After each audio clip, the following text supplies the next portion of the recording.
Hello everyone, स्वागत है आप लोगों का फिर से हमारे यूट्यूब चैनल डिकोडिंग एनसीईआरटी में। लास्ट क्लास के अंदर हम लोगों ने देखा था कि लिबरल नेशनलिज्म के बारे में हम लोगों ने जाना। ठीक है, उन लोगों की डिमांड्स क्या थी ये हम लोगों ने देखा। ठीक है, इस टॉपिक के अंदर हम 2 पैराग्राफ ऑलरेडी पढ़ चुके थे। तो इन 2 पैराग्राफ के अंदर हम लोगों ने जाना कि पॉलिटिकली क्या जाना कि पॉलिटिकली जो लिबरल नेशनलिस्ट जो लोग हैं उनकी डिमांड्स क्या है। ठीक है, एक बार फिर से रिकॉल कर लेते हैं कि पॉलिटिकली जो लिबरल लोगों की जो डिमांड थी वो डिपेंड करती है कि भाई ऑटोक्रेसी ख़त्म हो जाए। क्या ख़त्म हो जाए? ऑटोक्रेसी ख़त्म हो जाए, जो प्रिविलेजेस हैं वो ख़त्म हो जाए, एक संविधान का निर्माण होना चाहिए, एक रिप्रेजेंटेटिव गवर्नमेंट होनी चाहिए। आई बात समझ में? उसके अलावा गवर्नमेंट बाय कंसेंट होना चाहिए। क्या होना चाहिए? गवर्नमेंट बाय कंसेंट, कि एक इस तरह की सरकार बने जो सहमति से बने, भाई लोगों के पास वोट देने का अधिकार हो वगैरह वगैरह। ठीक है, यहाँ पर वही लिखा हुआ है कि equality before the law, universal suffrage मिले। क्या मिले? पहले फ्रांस के अंदर या फिर यूरोप के अंदर यूनिवर्सल सफरेज नहीं था। यूनिवर्सल सफरेज का मतलब कि वह व्यक्ति जिनके पास प्रॉपर्टी नहीं है ना, वह व्यक्ति जिनके पास प्रॉपर्टी नहीं है, या फिर वह आदमी, ठीक है, क्योंकि वुमेन्स को तो अधिकार था ही नहीं। वुमेन्स जो थी, वुमेन्स को तो वोट देने का अधिकार था ही नहीं। ये भी हमने जाना था क्यों नहीं था, क्योंकि उनके फादर्स और उनके हस्बैंड के दबाव में आके वो लोग वोट दिया करती थी। ठीक है, इसलिए वुमेन्स को वोट देने का अधिकार नहीं था। लेकिन वह आदमी जिसके पास प्रॉपर्टी नहीं है, उन व्यक्तियों को भी वोट देने का अधिकार नहीं था। आई बात समझ में? तो उन लोगों को भी क्या मिले? यूनिवर्सल सफरेज मिले। क्या मिले? यूनिवर्सल सफरेज मिले। ठीक है, एक बार मैं इसको क्लियर कर देता हूँ, फिर दोबारा से अच्छे से समझ में आएगा। ठीक है, देखो क्या हुआ कि हम लोगों ने देखा कि लिबरल नेशनलिज्म किस लिए स्टूड फॉर, किस लिए खड़ा होता है। ठीक है, उनकी डिमांड्स क्या क्या है। तो ये जो 2 पैराग्राफ है ना, ये 2 पैराग्राफ डेडिकेटेड है कि जो पॉलिटिकल डिमांड्स क्या है। ठीक है, पॉलिटिकल डिमांड्स क्या है किनकी?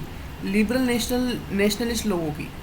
तो सबसे पहले जो पॉलिटिकली ये लोग इम्फेसाइज करते हैं, जोर देते हैं कि गवर्नमेंट के ऊपर, किसके ऊपर? गवर्नमेंट के ऊपर, कि जो सरकार है ना वो सहमति से बने। वो किससे बने? सहमति से बने। आई बात समझ में? एंड ऑफ ऑटोक्रेसी, जो ऑटोक्रेटिक मोनार्की है वो ख़त्म हो जाए, लोग अपनी मनमानी नहीं करें, जितने भी प्रिविलेजेस हैं, जितने भी विशेष अधिकार लोगों को मिले हुए हैं वो ख़त्म हो जाए, एक संविधान का निर्माण होना चाहिए। ठीक है, देश कौन चलाता है? देश चलाता है संविधान। आई बात समझ में? भाई जितनी भी डेमोक्रेसीज है ना, समझो इस चीज़ को। एक तरफ मैं देखता हूँ डेमोक्रेसी को, एक तरफ हम नोटिस करते हैं किसको? मोनार्की को। किसको? मोनार्की को। ठीक है, समझो दोनों में अंतर क्या है। थोड़ा बड़ा पेज ले लेते हैं अपन, थोड़ा ब्लैंक पेज पे चल जाते हैं। हाँ, थोड़ा डीपली समझते हैं कि जो लिबरल नेशनलिस्ट जो लोगों की डिमांड्स है ना वो क्या है। ठीक है, अपन देखते हैं पॉलिटिकली। अपन क्या देख रहे हैं? पॉलिटिकली। एक चीज़ याद रखना कि अगर कोई सा भी देश है, अगर कोई सा भी नेशन है, तो नेशन को डेवलप्ड बनाने के लिए 3 चीज़ें इंपॉर्टेंट होती है। ठीक है, नेशन के डेवलपमेंट के लिए तो खैर तो बहुत सारी चीज़ें इंपॉर्टेंट होती है, लेकिन मेनली 3 चीज़ें इंपॉर्टेंट होती है, याद रखना। एक तो होता है पॉलिटिकली स्ट्रॉन्ग हो। पॉलिटिकली स्ट्रॉन्ग हो, स्ट्रॉन्ग मीन स्टेबल हो। कैसा हो? स्टेबल हो। ठीक है, अगर पॉलिटिकली स्टेबल कोई नेशन रहेगा तो वो ऑटोमेटिकली इकोनॉमिकली स्ट्रॉन्ग बन जाएगा। इकोनॉमिकली क्या बन जाएगा? स्ट्रॉन्ग बन जाएगा। समझ रहे हो इस चीज़ को? और अगर पॉलिटिकल और इकोनॉमिकल कोई देश अगर स्ट्रॉन्ग है तो वहाँ का जो सोशलिज्म है, या फिर वहाँ की जो सोशली सोसाइटीज़ हैं, सोशली वो नेशन जो है सामाजिक रूप पे, कैसे रूप पे? सामाजिक रूप पे। ठीक है, वो ऑटोमेटिकली स्ट्रॉन्ग बन जाएगा। आई बात समझ में? तो एक देश के डेवलपमेंट के लिए ये 3 चीज़ें काफ़ी ज़्यादा इंपॉर्टेंट होती है। ठीक है, तो लिबरल नेशनलिस्ट लोग जब नेशन का डेवलपमेंट कर रहे थे, ठीक है, तो इन लोगों की भी कुछ ना कुछ डिमांड्स थी। तो उनमें पॉलिटिकल डिमांड क्या थी? तो पहला आप लोग क्या करो कि इन लोगों ने एम्फेसाइज करा किस चीज़ के ऊपर कि गवर्नमेंट जो है ना वो कंसेंट के द्वारा बनी जानी चाहिए। किसके द्वारा? कंसेंट के द्वारा। कंसेंट मतलब सहमति से। भाई किसकी सहमति से? जनता की। किसकी सहमति से? पीपल्स की सहमति से। पीपल्स को सफरेज मिलना चाहिए। क्या मिलना चाहिए? सफरेज मिलना चाहिए। ठीक है। उसके अलावा इनकी डिमांड्स क्या थी? अगर अपन सेकंड पॉइंट पर आए कि एंड ऑफ ऑटोक्रेसी। क्या बोला गया है? End of autocracy. ठीक है। ऑटोक्रेटिक एब्सोल्यूट मोनार्की बोल लो इसको। क्या बोल लो? एब्सोल्यूट मोनार्की बोल लो। या फिर अपन बोले कि जो पुराना सिस्टम था यूरोप का उसको ख़त्म कर दिया जाए। तीसरी चीज़ बोली गई कि प्रिविलेजेस जो पहले दिए जाते थे, ठीक है, उसको भी अबोलिश करो। चौथी चीज़ बोली गई कि एक कॉन्स्टिट्यूशन होना चाहिए। क्या होना चाहिए? एक कॉन्स्टिट्यूशन होना चाहिए। अब मैं आपको यही बता रहा था कि कोई जो देश है ना, कोई सा भी नेशन है, ठीक है, नेशन कौन चलाता है? कॉन्स्टिट्यूशन चलाता है। क्योंकि कॉन्स्टिट्यूशन के अंदर ही क्या होते हैं? लॉज होते हैं, ठीक है, राइट्स होते हैं, पावर्स होती है। आई बात समझ में? तो कॉन्स्टिट्यूशन के अकॉर्डिंग ही कॉन्स्टिट्यूशन के अकॉर्डिंग ही सब लोग अपना अपना काम करते हैं। आई बात समझ में? आज कोई पुलिस है, आज जैसे फॉर एन एग्जांपल ले लो कि अपने देश की पुलिस है, हर एक स्टेट के अलग अलग पुलिस सिस्टम है। उस पुलिस के पास जो पावर है ना, वो उसको कौन देता है? संविधान देता है। अपने देश का प्राइम मिनिस्टर है, अपने देश का प्राइम मिनिस्टर है। कौन है? नरेंद्र मोदी है फिलहाल, ठीक है। तो मोदी साहब को जो पावर्स मिल रही है ना, वो पावर कौन दे रहा है? संविधान दे रहा है। या फिर संविधान में जो पावर्स लिखी हुई है उसके अकॉर्डिंग ही मोदी काम कर रहा है। आए बात समझ में? तो एक संविधान का होना बहुत ज़रूरी है जिसमें लोगों के अधिकार हों, लोगों के पास राइट्स हों, जो भी इम्पोर्टेंट एडमिनिस्ट्रेटिव चीज़ें हैं उन सब के बारे में लिखा हो कि किस तरीके से एक देश चलना चाहिए। तो एक संविधान का होना बहुत ज़रूरी है। वही डिमांड की गई लिबरल लोगों के द्वारा। लिबरल लोगों के द्वारा भी वही डिमांड्स की गई। आ रही है बात समझ में? देखो थोड़ा इसको बड़ा कर देते हैं अपन। अ कॉन्स्टिट्यूशन, क्या लिखा गया है?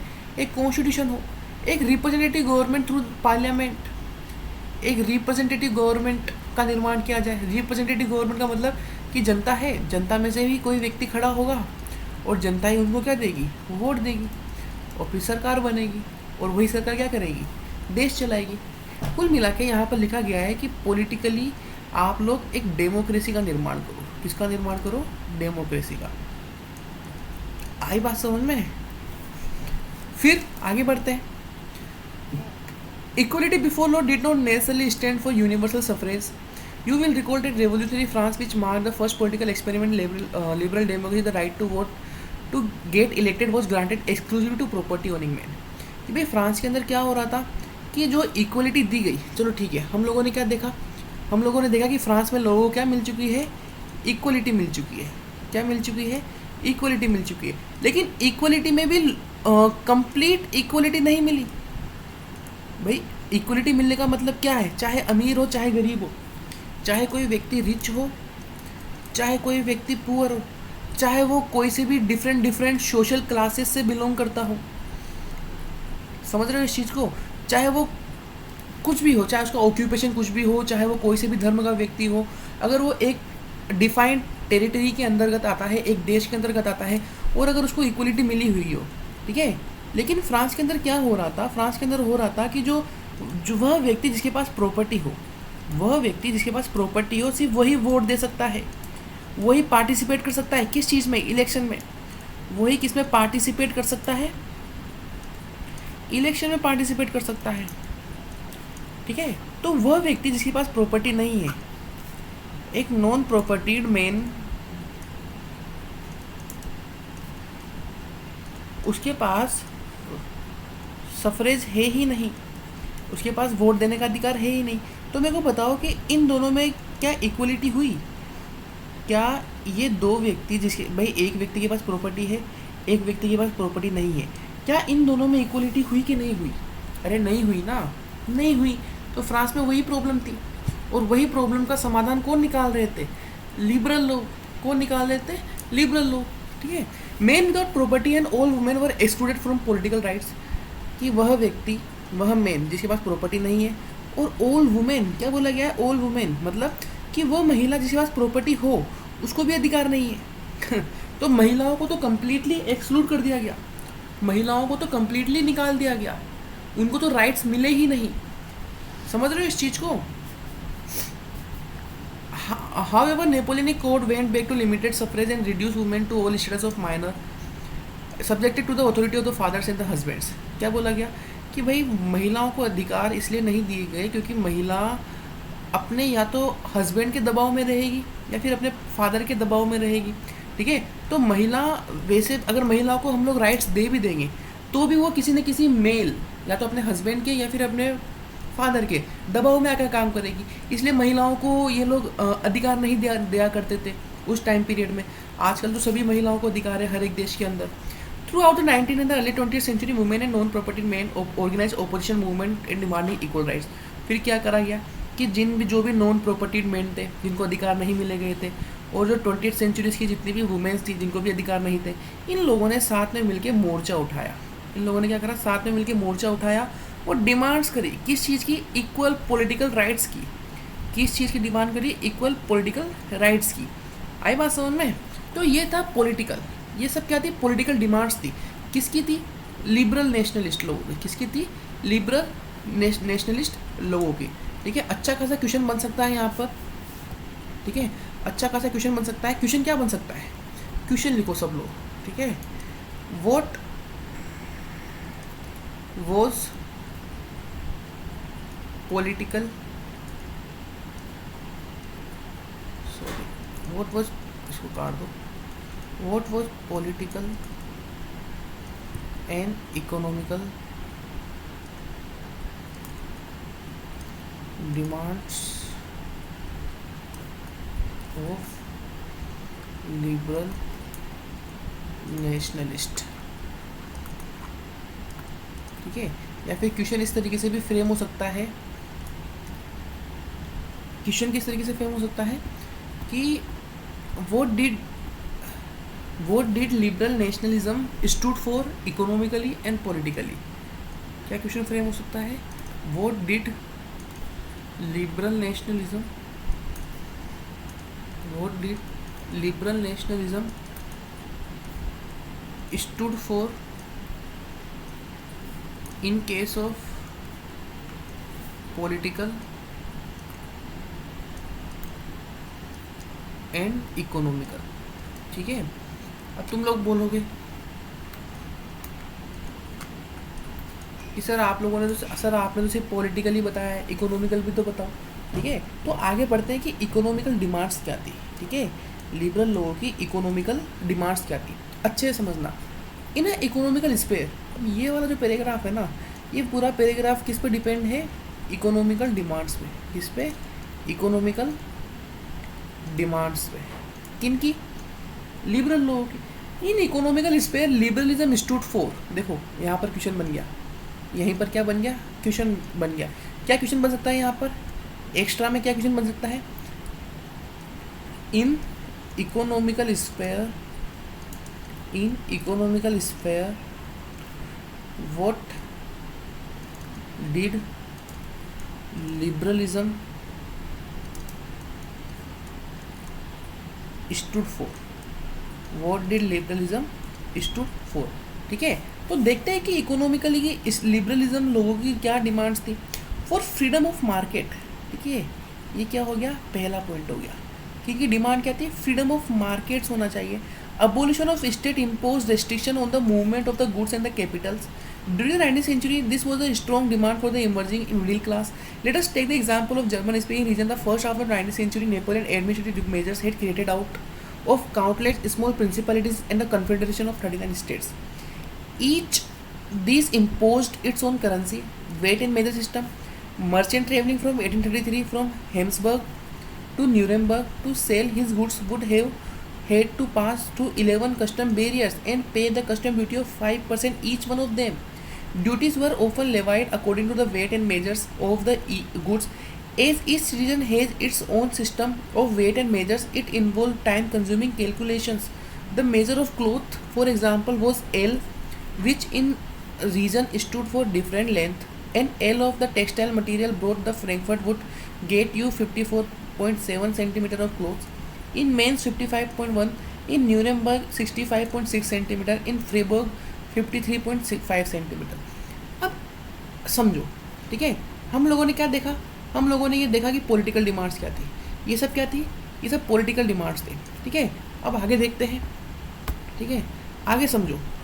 What was economical demands?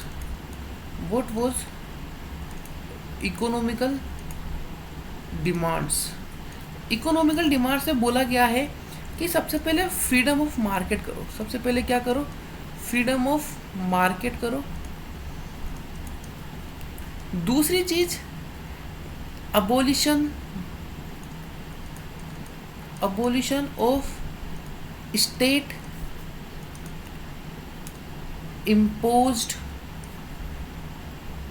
Tax. ठीक है, जो इसको अपन कस्टम ड्यूटीज़ भी बोलते हैं. इसको अपन क्या बोलते हैं? कस्टम ड्यूटीज़ भी बोलते हैं. अब देखो, ये फ्रीडम ऑफ मार्केट और ये क्या अबोलिशन करने की बात कर रहे हैं. ठीक है, तो इसको अच्छे से समझो. ठीक है, फॉर एन एग्जांपल कि ये पूरा इलाका क्या है? ये पूरा इलाका क्या है? ये पूरा इलाका जर्मन है. ये पूरा इलाका क्या है? ठीक है, ये पूरा जर्मन स्टेट है. ये पूरा क्या है? जर्मन स्टेट नहीं बोलेंगे, जर्मन रीजन बोलेंगे. ठीक है, अब नेपोलियन जब था तो नेपोलियन के टाइम पर भी जो जर्मन था ना, वो 39 स्टेट में डिवाइड हो चुका था. कितने स्टेट में डिवाइड हो चुका था? 39 स्टेट में. तो मानो कि ये पहला स्टेट है. ठीक है, फिर ये दूसरा स्टेट आ गया, फिर ये तीसरा स्टेट हो जाएगा, फिर ये चौथा स्टेट. ऐसे करते करते करते करते करते करते पूरा कितने स्टेट्स है? 39 स्टेट्स है. कितने स्टेट्स है? 39 स्टेट्स है. अब प्रॉब्लम क्या है भाई? प्रॉब्लम ये है कि हर एक स्टेट की करेंसी अलग है. हर एक स्टेट की जो करेंसी है ना, वो अलग अलग है. इस स्टेट की करेंसी अलग है, इस स्टेट की करेंसी अलग है. ठीक है, इस स्टेट की करेंसी अलग है, फिर इस स्टेट की करेंसी अलग हो जाएगी. उसके अलावा हर एक स्टेट का वेट और मेजर सिस्टम भी अलग अलग है. हर एक स्टेट का वेट और मेजर सिस्टम भी क्या क्या है? अलग अलग है. ठीक है, ये मैं ऑलरेडी आप लोगों को समझा चुका हूँ प्रीवियस क्लासेस में कि वेट और मेजर सिस्टम क्या क्या हुआ करता था, कैसे हुआ करता था. प्रॉब्लम क्या थी? प्रॉब्लम ये थी कि अगर कोई व्यक्ति एक स्टेट से दूसरे स्टेट में जा रहा है अपने गुड्स लेकर, क्या लेकर? अपने गुड्स लेकर, या फिर अपनी कोई भी वस्तुएं लेकर बेचने के लिए, किसी भी चीज़ के लिए, तो उस व्यक्ति को सीमा क्रॉस करनी पड़ेगी. अरे सिंपल सी बात है ना, अगर आप राजस्थान से गुजरात जा रहे हो, अगर ये भारत है, ठीक है, ये गुजरात है और इसके ऊपर राजस्थान है. अगर आप राजस्थान से गुजरात जा रहे हो तो आपको सीमा क्रॉस करनी पड़ेगी ना. ठीक है, आपको पता नहीं चलेगा क्योंकि एक ही देश के अंदर है, लेकिन सीमा तो क्रॉस करोगे. सबकी बाउंड्रीज खिंची हुई है. आई बात समझ में? वैसे ही अगर कोई व्यक्ति एक स्टेट से दूसरे स्टेट जा रहा है तो उसको सीमा क्रॉस करनी पड़ेगी. फिर सेकेंड स्टेट से वो व्यक्ति थर्ड स्टेट में जा रहा है, फिर वो कोई बाउंड्री क्रॉस करेगा स्टेट की. फिर थर्ड से फोर्थ में जा रहा है, फिर वो बाउंड्री क्रॉस करेगा. तो जब वो व्यक्ति बाउंड्री क्रॉस कर रहा है ना, तो उसको टैक्स देना पड़ रहा है. उसको क्या देना पड़ रहा है? टैक्स देना पड़ रहा है एज ए कस्टम ड्यूटी. ठीक है, इस टैक्स को ही क्या बोलते हैं अपन? स्टेट इम्पोज्ड ड्यूटीज या फिर कस्टम ड्यूटीज बोलते हैं. सीमा शुल्क क्या बोलते हैं? सीमा शुल्क. और ये सीमा शुल्क किस पे डिपेंड हुआ करती थी कि भाई ये सीमा शुल्क किस पे डिपेंड हुआ करती थी? ये डिपेंड हुआ करती थी आपके वेट और मेजर के ऊपर. वेट एंड मेजर के ऊपर डिपेंड हुआ करती थी. आई बात समझ में? तो हर एक स्टेट का वेट और मेजर सिस्टम अलग है. और वो जब सीमा क्रॉस कर रहा है व्यक्ति तो उसको टैक्स देना पड़ रहा है. ठीक है, तो यहाँ पर एग्जांपल दिया हुआ है कि अगर कोई व्यक्ति, देखो पढ़ो क्या एग्जांपल दिया हुआ है कि कोई एक बेचारा व्यक्ति अगर हेमबर्ग से न्यूरेमबर्ग, अगर वो कहाँ से? हेमबर्ग से अगर वो न्यूरेमबर्ग जा रहा है ना, तो उसको 11 बार क्या देना पड़ता था? कस्टम ड्यूटीज देना पड़ता था. उसको 11 बार एक स्टेट से दूसरे स्टेट में गुजरना पड़ता था. ठीक है, तो वो 11 बार क्या देगा, 11 बार कस्टम ड्यूटीज़ देगा, 11 बार तो बेचारा टैक्स भर देगा, 11 बार क्या कर देगा, टैक्स भर देगा। अब 11 बार टैक्स भी भर देगा, फिर मानो कि यहाँ पर 1 kg का मतलब कितना है, 1 kg का मतलब है 1000 ग्राम्स, ठीक है। फिर वो अगर 11वें स्टेट में जाएगा तो वहाँ पर 1 kg का मतलब कितना हो जाएगा, 800 ग्राम हो जाएगा। आई बात समझ में?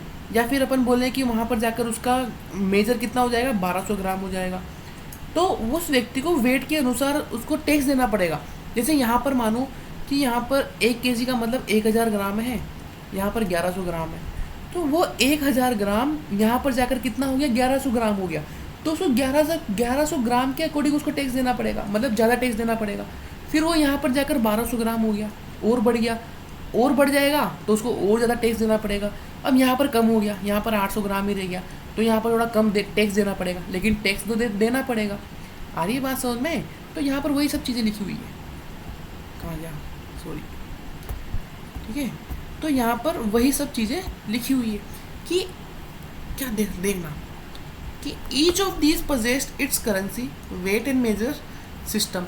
अ merchant travelling in 1833 from Hamburg to Nuremberg to sell his goods would have pass through 11 custom barriers, कि बस 11 बार स्टेट क्रॉस करना पड़ेगा। अब 11 बार वो स्टेट क्रॉस करेगा तो 11 बार टैक्स देगा, 11 बार टैक्स देगा, और हर बार 5% टैक्स देगा। हर बार कितना परसेंट देगा, 5% टैक्स देगा। तो बेचारा टैक्स ही देता रह जाएगा, कमाई तो कुछ कर ही नहीं पाएगा, ठीक है। और अगर टैक्स ही देता रह जाएगा और वेट और मेजर सिस्टम भी अलग अलग रहेगा, तो उसमें किसमें प्रॉब्लम आएगी, प्रॉब्लम आएगी मूवमेंट में। किस चीज़ में प्रॉब्लम आएगी, मूवमेंट में प्रॉब्लम आएगी, मूवमेंट ऑफ गुड्स में प्रॉब्लम आएगी। किस में आएगी, मूवमेंट ऑफ गुड्स में, ठीक है। समझ रहे हो इस चीज़ को? तो यहाँ पर लिबरल लोगों की इकोनॉमिकली डिमांड यही थी कि आप क्या करो, फ्रीडम ऑफ मार्केट कर दो, कि हम चाहे एक स्टेट से दूसरे स्टेट में जाएं, या फिर हम एक स्टेट से 11वें स्टेट में जाएं, ठीक है। चाहे हम एक स्टेट से दूसरे स्टेट में जाएं, चाहे दूसरे स्टेट से तीसरे स्टेट में जाएं, हमसे टैक्स मत लो, हमसे क्या मत लो, टैक्स मत लो, ठीक है। ये डिमांड्स थी। और दूसरी डिमांड क्या थी कि आप लोग क्या करो कि movement of goods and Capitals के लिए, movement of goods and Capitals के लिए पहला काम तो क्या करो, स्टेट इम्पोज रेस्ट्रिक्शन जो है, जो कस्टम ड्यूटीज़ है, जो क्या है, कस्टम ड्यूटीज़ है, इनको तो हटा दो और फ्रीडम ऑफ मार्केट कर दो, ठीक है। फिर उनके बाद डिमांड्स क्या थी, उसके बाद डिमांड क्या थी कि हर एक रीजन का अपना अपना वेट और मेजर सिस्टम है। अब जैसे यहाँ पर एग्जांपल दिया हुआ है कि अगर कपड़े को मापें, अभी कपड़े कैसे मापते हैं अपन, मीटर के हिसाब से कैसे मापते हैं, metre, 1 metre is equal to 100 centimetre. वहाँ पर उस टाइम पर ये लोग टेक्सटाइल जो मापने की यूनिट होती थी वो क्या होती थी, एल हुआ करती थी। तो फ्रैंकफर्ट के अंदर एक एल का मतलब कितना है, 54.7 सेंटीमीटर है। मेंस के अंदर 55.1 सेंटीमीटर है। न्यूरेमबर्ग के अंदर 65.6 सेंटीमीटर है। इसका मतलब क्या है कि अगर आप न्यूरेमबर्ग में अगर आप 65 सेंटीमीटर आपके पास कपड़ा है, और वो कपड़ा अगर आप फ्रैंकफर्ट ले जाओगे, ठीक है, अगर आप फ्रैंकफर्ट ले जाओगे तो वो कपड़ा घट के कितना हो जाएगा, 54.7 हो जाएगा। समझ रहे हो? तो इससे काफ़ी ज़्यादा प्रॉब्लम हुआ करती थी। ये सब सिस्टम को सही करने के लिए डिमांड करी थी। किसकी डिमांड्स थी, लिबरल लोगों की। और इन्हीं डिमांड्स को अपन क्या बोलते हैं, इकोनॉमिकल डिमांड्स बोलते हैं। क्या बोलते हैं, इकोनॉमिकल डिमांड्स। आ रही है बात समझ में? काफ़ी सिंपल चीज़ें, कॉम्प्लिकेट करने की बिल्कुल भी ज़रूरत नहीं है, काफ़ी आसान सी चीज़ें हैं। Such condition were viewed as obstacle to economical changes, the growth by the new commercial classes, ठीक है। आई बात समझ में? फिर से वही वर्ड आया है कि न्यू कमर्शियल क्लासेस। ये कौन लोग हैं, ये वही वर्किंग क्लास पॉपुलेशन है। ये वही कौन है, वर्किंग क्लास पॉपुलेशन है। यही कौन है, यही वो न्यू मिडिल क्लास के लोग हैं जो इमर्ज हुए थे, ठीक है, जो क्या हुए थे, इमर्ज हुए थे। आई बात समझ में? Who argued for the creation of unified economical territory allowing the unhindered movement of goods, peoples and capitals। क्या बोला गया कि अगर आप ये सब चीज़ों को सुधार दोगे, अगर आप फ्रीडम ऑफ मार्केट कर दोगे, अगर आप कस्टम ड्यूटीज़ को हटा दोगे, ठीक है, वेट और मेजर सिस्टम को यूनिफॉर्म कर दोगे, अगर आप करेंसी को सेम कर दोगे, तो ये सब करने से क्या हो जाएगा कि जो मूवमेंट ऑफ गुड्स है ना वो काफ़ी अच्छा हो जाएगा, मूवमेंट ऑफ पीपल अच्छा हो जाएगा, मूवमेंट ऑफ कैपिटल अच्छा हो जाएगा। कैपिटल का मूवमेंट मतलब अपने पैसे का मूवमेंट, पूंजी। कैपिटल का मतलब क्या होता है? पूंजी। लोग पैसा इन्वेस्ट करते हैं ना, एक जगह से दूसरी जगह जाके क्या करते हैं? पैसा इन्वेस्ट करते हैं, ठीक है। तो वो पैसा इन्वेस्ट करना काफ़ी आसान हो जाएगा, काफ़ी अच्छा हो जाएगा। समझ रहे हो इस चीज़ को? फिर in 1834 a custom union Zollverein was formed at a initiative of Prussia and joined by the most of the German state. The union abolish tariff barriers, ठीक है, टेरिफ बैरियर बोलो, स्टेट इम्पोज्ड बैरियर्स बोलो, या फिर custom duties बोलो, एक ही बात है, ठीक है। Reduce the number of currencies from over 30 to 2। The creation of network of the railway further stimulated mobility, harnessing economical interest to nation unification, a wave of economical national strength and the wider nationalist sentiments growth at a time। क्या हुआ, क्या बदलाव किए गए कि फिर 1834 के अंदर, ठीक है, याद रखना, इन 1834 के अंदर जोल्वेरियन करके एक कस्टम यूनियन बनाया गया। क्या बनाया गया? एक कस्टम यूनियन बनाया गया, ठीक है, एक संघ बनाया गया। क्या बनाया गया? एक संघ बनाया गया। किसके द्वारा बनाया गया? प्रूसिया के द्वारा। किसके द्वारा? प्रूसिया के द्वारा। अब प्रूसिया एक जर्मन रीजन का लार्जेस्ट स्टेट हुआ करता था, largest state in German region. कहाँ पर हुआ करता था? जर्मन रीजन के अंदर लार्जेस्ट स्टेट हुआ करता था। तो प्रूसिया के इनिशिएटिव के द्वारा जोल्वेरियन करके एक कस्टम यूनियन बनाया गया। कब बनाया गया? 1834 के अंदर। तो यहाँ पर MCQ का भी क्वेश्चन बन गया और यहाँ पर 2 नंबर का भी क्वेश्चन बन गया, ठीक है। जोल्वेरियन ने क्या क्या बदलाव करे? जोल्वेरियन ने क्या क्या बदलाव करने की कोशिश करी? सबसे पहले इन लोगों ने क्या करा? टेरिफ बैरियर्स हटा दिए। क्या हटा दिए? टेरिफ बैरियर्स हटा दिए। दूसरी चीज़ें इन लोगों ने करी, करेंसी को यूनिफॉर्म कर दिया। क्या कर दिया? करेंसी को यूनिफॉर्म कर दिया। और यूनिफॉर्म किस तरीके से करा कि पहले 30 अलग अलग करेंसी चला करती थी, उसको घटाकर कितना कर दिया? 2 कर दिया, ठीक है। तो आसान हो गया ना। पहले पूरे जर्मन रीजन के अंदर 30 करेंसी चला करती थी, उन 30 करेंसी को ख़त्म करके अब कितनी करेंसी चलती है? सिर्फ 2 करेंसी चलती है, ठीक है। फिर इन लोगों ने क्या करा? रेलवेज़ का निर्माण करवाया। रेलवेज़ का निर्माण कर दोगे, अच्छे से रोड्स बना दोगे, ठीक है, रोड्स का निर्माण कर दोगे तो काफ़ी अच्छे तरीके से क्या हो जाएगा? मूवमेंट ऑफ गुड्स हो जाएगा। क्या हो जाएगा? इनसे क्या होगा? इनसे जो मूवमेंट ऑफ गुड्स है ना, movements of goods and Capitals जो है वो काफ़ी इजी हो जाएगा। आ रही है बात समझ में? तो ये पॉलिटिकल और इकोनॉमिकली डिमांड्स थी। ये क्या थी? पॉलिटिकल और इकोनॉमिकल डिमांड्स थी। किन लोगों की? लिबरल नेशनलिज्म लोगों की। किन लोगों की? लिबरल नेशनलिस्ट लोगों की। तो इस टॉपिक के ऊपर 5 नंबर का, 4 नंबर का, 3 नंबर का हर एक तरीके से क्वेश्चन बनता है। MCQ भी क्वेश्चन बनता है, काफ़ी इंपॉर्टेंट टॉपिक है। आई बात समझ में? तो आज के लिए इतना ही काफ़ी है। फिर कल हम शुरू करेंगे द न्यू कंजर्वेटिज्म आफ्टर 1815। ये वाला टॉपिक हम लोग शुरू करेंगे, ओके। तो अभी के लिए यहीं पर ख़त्म करते हैं इस वीडियो को, okay. Thank you so much.